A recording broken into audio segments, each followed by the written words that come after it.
अस्सलामुअलैकुम रहमतुल्लाहि वबरकातुहू। प्यारे बच्चों, उम्मीद है आप सब खैरियत से होंगे। मैथ्स की ऑनलाइन क्लास में आप सभी बच्चों का वेलकम है। आज हम मैथ्स में न्यू चैप्टर स्टार्ट करने जा रहे हैं, चैप्टर नंबर 4। चैप्टर नंबर 4 का नाम है सिंपल इक्वेशन। यानी इस चैप्टर में आपको इक्वेशंस दी गई हैं, सिंपल इक्वेशंस दी गई हैं। और ये चैप्टर स्टार्ट करने से पहले मैं आपको इस चैप्टर से रिलेटेड बहुत ही इंपॉर्टेंट बातें बताना चाहती हूँ। पहले आप वो समझिए। प्यारे बच्चों, आप अपनी स्क्रीन पर देख सकते हैं, यहाँ मैंने एक नंबर लिखा है 3+7। ये एक नंबर है ना 3+7। तो क्या मैं इसे इस तरीके से लिख सकती हूँ, सम ऑफ 3 and 7। लिख सकती हूँ ना इस तरीके से। 3+7 को इस तरीके से लिखा जा सकता है ना, सम ऑफ 3 and 7। जैसे हम ट्रांसलेशन करते हैं इंग्लिश में, मैं खाती हूँ आई ईट, मैं पढ़ती हूँ आई रीड, मैं खेलती हूँ आई प्ले। इस तरीके से 3+7 को अगर हम मैथ्स में ट्रांसलेट करेंगे तो क्या हम इस तरीके से कर सकते हैं, सम ऑफ 3 and 7। सही है ना ये। अब ये यहाँ मैंने दूसरा नंबर लिखा है x+7। क्या मैं इसे ट्रांसलेट करके लिख सकती हूँ, sum of a number x and 7। लिख सकती हूँ ना, sum of a number x and 7, यानी एक नंबर x और 7 का जोड़। ऊपर लिखा था मैंने 3+7, सम ऑफ 3 and 7, 3 और 7 का जोड़। नीचे मैंने लिखा है x+7, इसको मैंने मैथ्स में ट्रांसलेट करके लिखा है sum of a number x and 7। एक नंबर x का सम 7 के साथ, है ना। लिख सकते हैं ना इस तरीके से। अब मैं ये आपको किस लिए बता रही हूँ, क्योंकि मैथ्स में इस तरीके से अगर आपको कोई नंबर दिया हुआ है और जब आप उसको ट्रांसलेट करके लिखते हैं तो उसे कहा जाता है स्टेटमेंट। क्या कहा जाता है, स्टेटमेंट। यानी आपने इस नंबर की ये क्या करी है, स्टेटमेंट बनाई है। क्या बनाई है, स्टेटमेंट। ये आपको आगे एक्सरसाइज में करना है, इसीलिए आपको बता रही हूँ। आप आगे देखेंगे एक्सरसाइज में इस तरीके के क्वेश्चंस हैं जहाँ पर आपको नंबर्स दिए गए होंगे, आपको स्टेटमेंट लिखनी है। कहीं पर आपको स्टेटमेंट दी गई होगी तो आपको नंबर लिखने हैं। तो इसलिए मैं आपको पहले इन सब बातों के बारे में बता रही हूँ ताकि आपको आगे परेशानी ना हो। अब यहाँ है 3+7, ये दोनों अगर आप देखेंगे तो ये दोनों नंबर्स हैं। Real numbers, whole numbers, integers के बारे में पढ़ा है ना, ये दोनों नंबर्स हैं, रियल नंबर्स हैं। तो इन्हें हम मैथ्स की लैंग्वेज में कहते हैं न्यूमेरिकल एक्सप्रेशन। क्या कहते हैं, न्यूमेरिकल एक्सप्रेशन।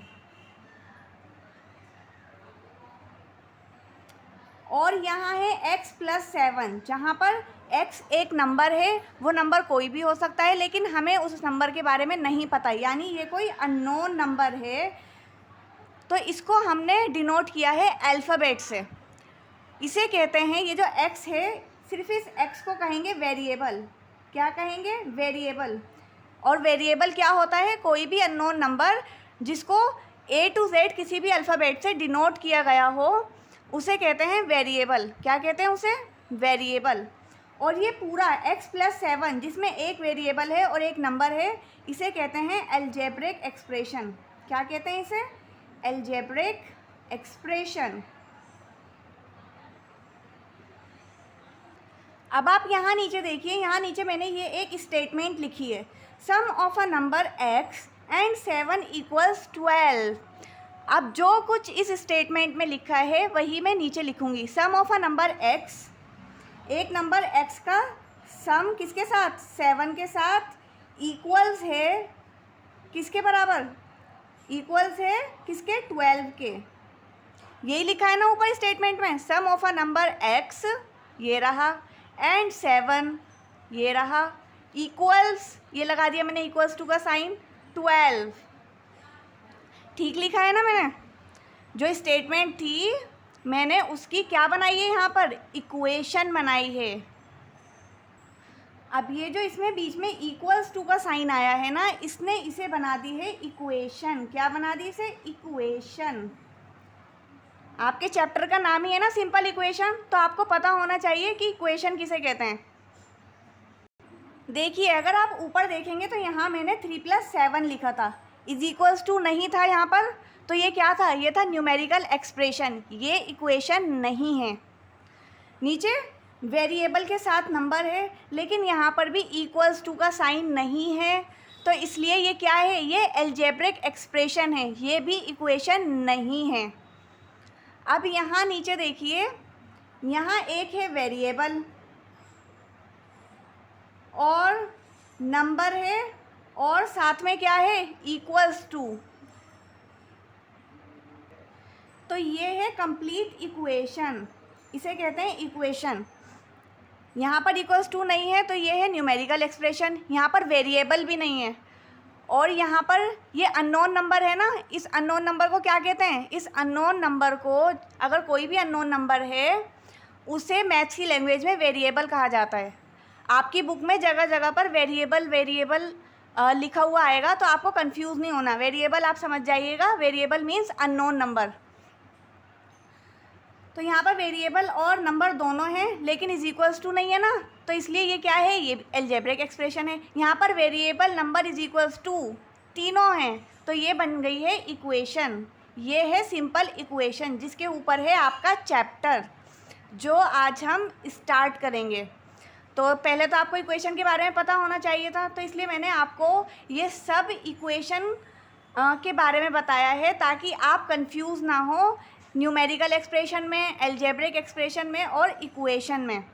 आप देखते ही समझ जाएं कि इक्वल्स टू लगा हुआ है, इसका मतलब ये इक्वेशन है ना।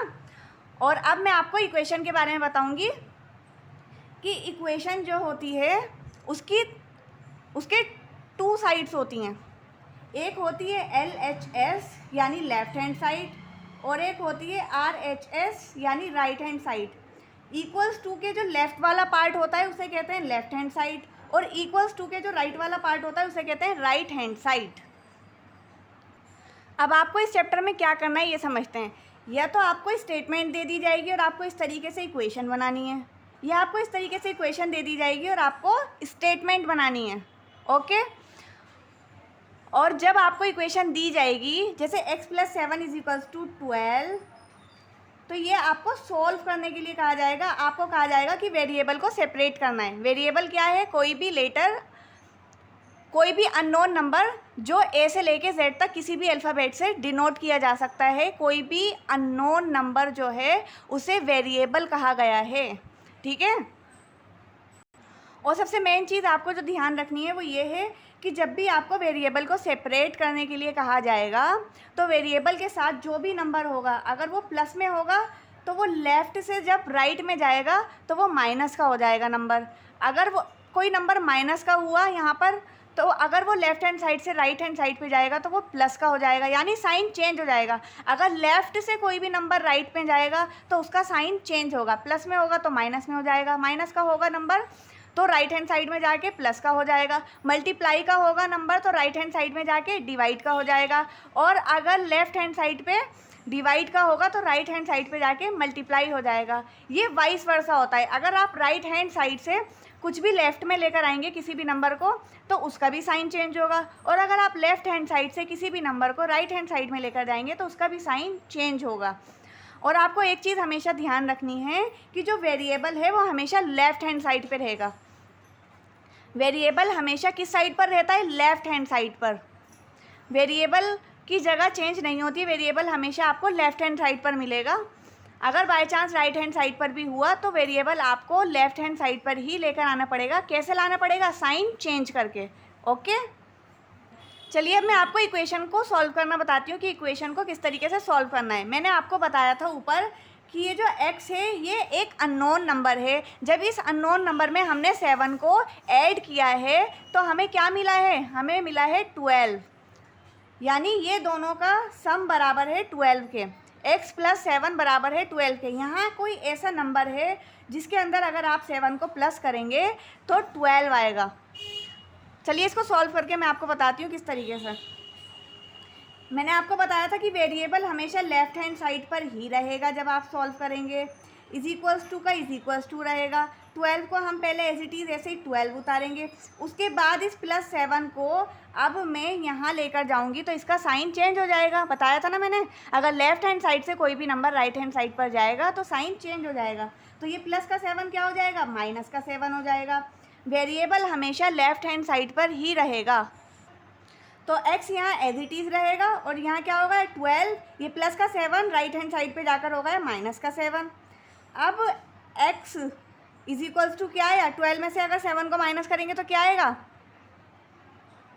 तो जब आप 12 में से 7 को माइनस करेंगे तो क्या आएगा 5। अब ये जो अननोन नंबर था इसकी वैल्यू क्या आ गई है 5। आपको कैसे पता लगेगा कि ये हमने सही किया है, लेफ्ट हैंड साइड वाली डिजिट को उठाइए, यानी x + 7 को इसके अंदर 5 को पुट कर दीजिए। x की जगह पर 5 को जब आप रखेंगे तो 5 + 7 क्या आया आंसर 12। 5 + 7 कितना आया 12।